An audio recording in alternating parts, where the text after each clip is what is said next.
and we talked about unknown unknowns through the course of the conversation. He always challenged you to think about what you don't know. What is it that I'm not thinking about? What is it that someone else has control of that I ought to know about? If you're not constantly challenging yourself with those questions, you're going to overlook something that will be significant later on down the road. The other thing that Rumsfeld left with me that I really think is valuable is we'd go in and give him a briefing on our plan, during the build up for Afghanistan and then Iraq. He said, have you asked all the what if questions to your plan?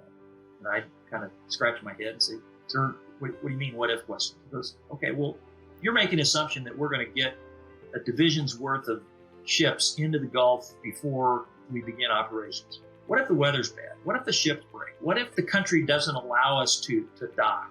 Have you thought through all of those things? And usually the answer was some of them, or it could be, well, Mr. Secretary, that the State Department is working on that. Well, this is the Defense Department, and I'm in charge of it. And so what are you doing to ensure State Department is taking care of our requirement?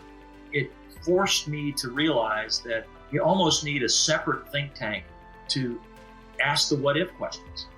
What don't we know? And how do we go about getting that? And how do we get it in a way that's meaningful to whatever it is we're planning and executing?